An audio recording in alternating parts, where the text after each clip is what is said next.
तो आज का हमारा टॉपिक है to find the consecutive terms in an AP. इसमें तीन ही क्वेश्चन हो सकते हैं।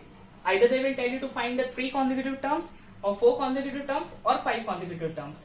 आपको तीन चीजें लर्न करनी पड़ेंगी।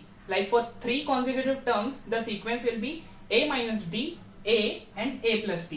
And for 4 consecutive terms, sequence will be a minus 3d, a minus d, a plus d and a plus 3d. And for 5 terms, it will be a minus 2d, a minus d, a plus d and a plus 2d. आपको ये तीनों sequence learn होने चाहिए। Let's see the questions on this. Find 4 consecutive terms whose sum is 12 and sum of third and fourth term is 14. तो दो condition दिए है यहाँ पे। क्या बोला है? Find 4 consecutive terms. तो यानी कि हमको ये वाला सीक्वेंस यूज करना है। The first in the start I will assume that let 4 consecutive terms be, ये वाली सीक्वेंस मैं यहाँ पे लिखूंगा कि a minus 3d, a minus d, a plus d and a plus 3d। ये 4 कॉन्जिक्यूटिव टर्म्स है एज पर गिवन कंडीशन। यहाँ पे दो कंडीशन है। The first condition is whose sum is 12. whose sum is 12 मतलब ये पूरे सीक्वेंस का जो सम है वो 12 है। This is our first condition. Will use that a minus 3d plus, इन चारों का प्लस करना है, a minus d plus a plus d plus a plus 3d। कितना बोला है sum? Sum is 12 is equals to 12। अगर आप इसको ध्यान से देखो तो minus 3d plus 3d will cancel out, same with minus d and plus d। तो क्या बचा? सिर्फ a plus a plus a plus a which is 4a. So 4a is equals to 12. यहां से मेरे को a मिल जाएगा simply. a is equals to 3. a की वैल्यू आ गई 3। अब सेकंड कंडीशन क्या बोला है? Sum of third and fourth term is equals to 14। Sum of third and fourth term कौन सा? थर्ड और फोर्थ टर्म कौन सा? सीक्वेंस का थर्ड और फोर्थ टर्म कौन सा है? a plus d and a plus 3d। तो I will write also a plus d सम बोला है एंड a प्लस 3d, इसका सम कितना बोला है? 14।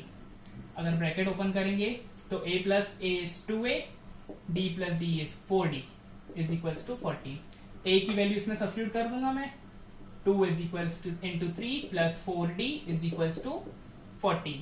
तो यहां से मेरे को d मिल जाएगा, 4d is equals to 14 minus 6 which is 8। So therefore d is equals to 8 upon 4 is equals to 2. Therefore, d in the box I will put d is equals to 2. a मिल गया, d मिल गया, but हमको a और d थोड़ी find करना था।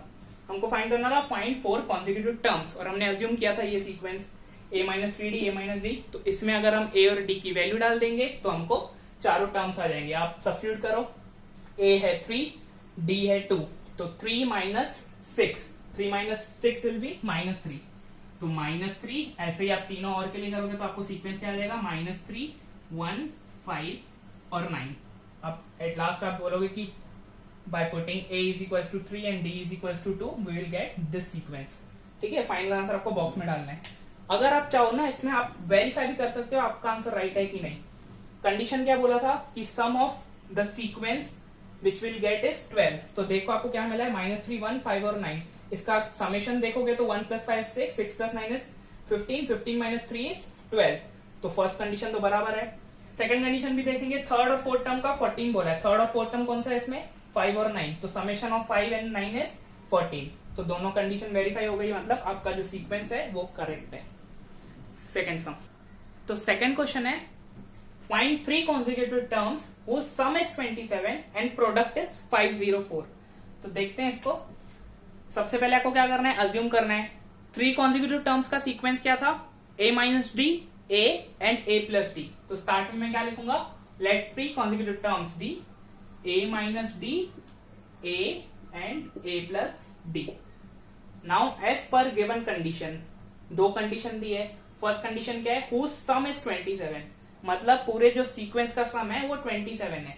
Sequence क्या है? a माइनस डी, इसका sum a minus d plus a plus d is equals to 27। इसको अगर सॉल्व करूंगा मैं तो minus D and plus d will cancel out, a plus a is 3a is equals to 27।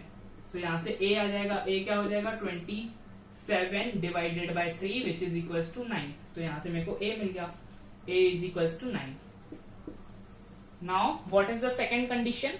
Second condition is product is 504। किसका product? नहीं mention किया, मतलब पूरे सीक्वेंस का प्रोडक्ट बोला है। तो इस पूरे सीक्वेंस का प्रोडक्ट, तो also a minus d multiply with a multiply with a plus d, तीनों का product is equal to 504। Okay, अब a को मैं पहले तो बाहर ले लूंगा, ऐसे अलग से, वो अलग से बैठा है, a आ गया बाहर। अब क्या, ध्यान से देखो ये दो ब्रैकेट्स में a minus D and a plus D. Just tell me what is a square minus b square? It's equals to a minus b and a minus b into a plus b। So just यहाँ पे अगर आप ध्यान दो तो a minus D a plus D है, so which is equals to a square minus D square. Okay, is equals to 504। यहाँ पे बस ये सम में ये स्टेप इंपॉर्टेंट है कि ये दो ब्रैकेट क्या, a minus D and a plus d. तो a square minus D square, because इसका एक्सपेंशन यही होता है, a minus D a plus D. ये हो गया। इसके बाद क्या करना है, a की वैल्यू सब्स्टिट्यूट करनी है। a क्या आया, 9 आया, 9 square minus D square is equal to 504। 9 को नीचे लेके आऊंगा, 9 square is 81 minus D square is equal to 504 upon 9। So therefore 81 minus D square gives me, इसको डिवाइड करेंगे तो आपको मिलेगा 56। सो यहां से मेरे को डी स्क्वायर क्या मिलेगा, 81 minus 56 which is equal to 25। So यहाँ पे d की दो वैल्यूज आएगी, D square is equal to 25 which means d is equal to plus और माइनस 5। तो यहाँ पे ये भी एक चीज इंपॉर्टेंट है कि a की सिंगल वैल्यू है, d की दो है। तो अभी d की कौन सी वैल्यू कंसीडर करनी है आपको? इस केस में दोनों वैल्यू d की कंसीडर करनी पड़ेगी। दो अलग सीक्वेंस आएंगे, आपको दो सीक्वेंस आएंगे, हम दोनों को वेरीफाई करेंगे कि ये जो टर्म, ये जो गिवन कंडीशन है वो मैच हो रहा है कि नहीं। अगर दोनों मैच हो रहे हैं, दोनों सीक्वेंस इस कंडीशन से मैच हो रहे हैं, यानी कि हमारी दोनों सीक्वेंस करेक्ट है। कोई भी अगर एक सीक्वेंस कंडीशन को मैच नहीं कर रहा है, यानी कि हमको वो d की वैल्यू नहीं लेनी है। तो इसमें देखते हैं हम, first we will take a is equal to 9, a की तो एक ही वैल्यू है। First we will take d is equal to 5 and we will substitute and check. अगर a 9 है, d 5 है, तो हमारा सीक्वेंस में से तीन नंबर्स कौन से आ जाएंगे? 9 minus 5 is 4, 9, 14। Okay, a plus D means 9 plus 5 is 14। सो 4, 9, 14। सम क्या बोला था? 27। 4 प्लस 9 प्लस 14 का सम 27 है, यानी कि ये d की वैल्यू तो करेक्ट है। d इज इक्वल टू 5, तो मतलब ये सीक्वेंस भी करेक्ट है। अब d इज इक्वल टू -5 के लिए भी चेक करेंगे। If we put a is equal to 9 and d is equal to -5, so what we will get is a minus d means 9 minus of -5, which is 9 plus 5 is 14, comma 9 because a is 9 and 4. So 14, 9, 4 ये sequence है। इसमें हम देखेंगे condition satisfy हो रहा है कि नहीं। 14 plus 9 plus 4 some is again 27। First वाले में हमने सिर्फ एक कंडीशन देखी, हमको दोनों देखनी है।